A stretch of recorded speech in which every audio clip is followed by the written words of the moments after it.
Njambi's perspective. Conversations that matter. Jambo Kenya.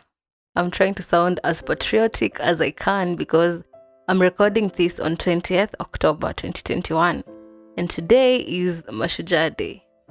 I'm actually celebrating me for being a strong, beautiful, and a bold young lady. But before we proceed, I want to thank everyone who has listened to all the stories on Then It Happened. And fortunately or unfortunately, this is going to be our last episode on that season. The good thing is that our last episode will be a story from yours truly. So here goes my Then It Happened story. The year is 2020, the month is February. We've just resumed back to school after COVID. So before then, I was an introvert. My life was pretty normal. Go to class, come back to the house, watch a movie, sleep, eat, and the routine repeats itself on and on. Back in my mind, I always knew that this is not my life. I always felt like I will do so much more. I was capable of so much more. So I decided to try and step out, interact, make new friends, make some good and bad decisions, put my heart out there, test my confidence, and make my voice heard. So this day, I'm viewing WhatsApp status. I see a post on an Agikuyu cultural event that will take place on that weekend. And so I tell myself that this is the best opportunity I have to step out and make new friends. So on that Sato, ndio mimi huyo, I dress up, nini, and I went to that event. We had so much fun. I met and interacted with new people. We sang, we danced, we ate. It was so much fun, at least for someone who had been indoors for so long. So towards the end of the event, they called for a meeting and they talked about university elections.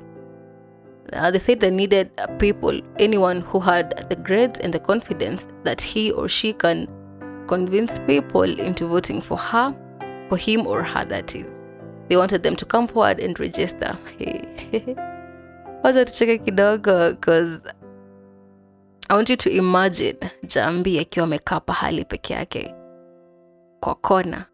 And I'm thinking about the proposal on the table and I'm telling myself, see, this is what we've been looking for. Then I stand up pole mpaka hapo mbele. You know, up to this day, I still don't believe I did that. But I did that. So you remember zile thoughts that I'm going to put myself out there, bado ziko. So I stood before watu and I was like, comrade, power, comrade, ria, comrade, tialala. My name is Mary Njambi Gaido. I take journalism and mass communication. I am going to vie for the position of SAS, female representative. No, SAS is my faculty. My faculty's name, we are School of Arts and Social Sciences. And I'm like, I believe that together we can bring this one home. Kanatiko adwanyoba. You remember this is a Gikuyu cultural event, right?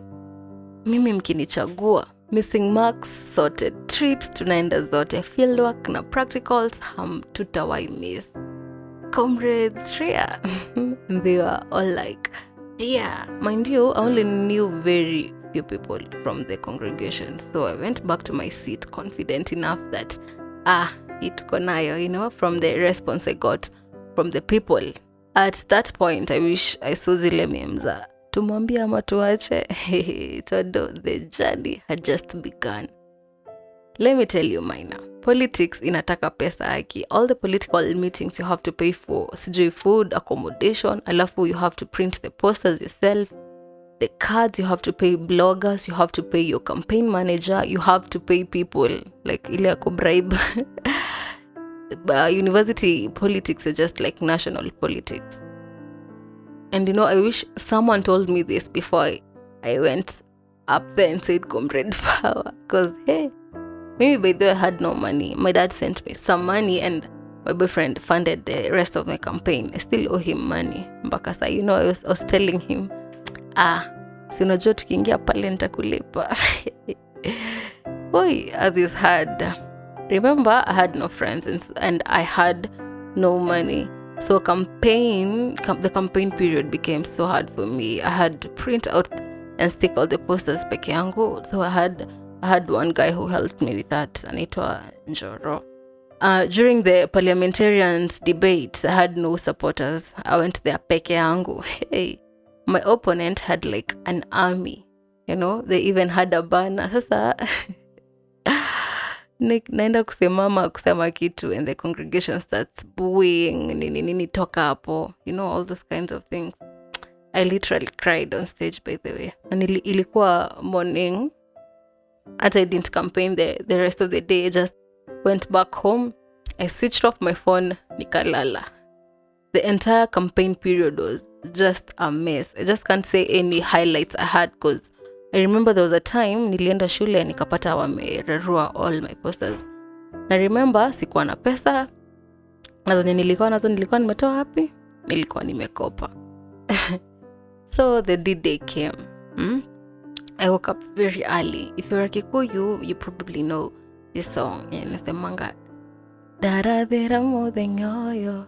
So I sang that song asubuhi yote nikienda shule. Ati niku bless siku. Tukaenda pale, people came, we voted. Alafu, as in the whole exercise was done. Alafu sasa tukakaa to chill results. Have you ever heard people's stories on how important news were broken to them? This is how the news was broken to me. The people who were there with me, wote niliona wanaangalia simu wanaangaliana. Hey. One of my newly made friends akaketi kwa ground akaanza like kugonga chini na miguu akisemanga no, this is not true. Alafu sasa I just stood up. Alafu a drunk Luo guy shouted from behind, Njambi gaidho, rudisha mafuta kwa nyumba. Utalilia kwa chama wapi leo? Hey, you will be ruled by my opponent's name, whether you like it or not. Hey. My stomach ilikatika into two. I literally prayed for the ground to open and Salome alive. Akina hisi composition na wape. I prayed ifunguke tu inimeze. At that time, everyone is looking at you, waone vile utareact or utabehave. Mimi hata venye nakuanga na machozi hapa karibu, I never cried. Hazikutoka. I just looked at my phone. Nikaona my PA alikuwa ametuma results kwa every WhatsApp group. Everybody knew my results before me. Nilikuwa nasikia kufainta aki. So long story short, I came, I saw, and I learned. I've always wanted to use that line, by the way. But on a serious note, I came, I saw, and I learned. The good thing about the whole experience is that I was able to test my confidence. I was able to push myself to the limit, to places I thought I'll never go. And so I believe that my confidence is top notch. Nothing can weigh me down. Like, I've experienced it all. I've experienced failure. I've been booed. I've been shamed. I've been body shamed. As in, what worse could happen, right? I believe that period helped me gain so much more. By the way, that is how Njambi's perspective was born. I started recording and talking about issues. Although I've never talked about this anywhere else or to anyone else, I started talking about issues and it helped me heal and took my mind out of that situation. Also got serious in writing. I got more wins after that. Like, I also got a chance to be an associate editor for School magazine, and that's a win for me. I got more friends. I was able to interact better with people. And a good thing I'm no longer an introvert. My advice is to learn how to succeed, you must learn how to fail first. Yes, and so I'm going to end it there. That is my then it happened story. So I failed, then I was able to win, or I got more wins after I failed. Yes, thank you so much for listening. If you've come this far, thank you so much. Thank you so much. This is, as I said earlier, this is the end of Then It Happened season. We're going to introduce a brand new season. But meanwhile, I'm going to upload all the other audios kwa my YouTube channel. So Stay tuned and please subscribe to my YouTube channel. I finally am able to say that. Please subscribe to my YouTube channel. Yes, thank you and bye. For this and more exciting content, log on to www.anchor.fm/Njambi-Gaitho or follow @Njambi Gaitho on Instagram.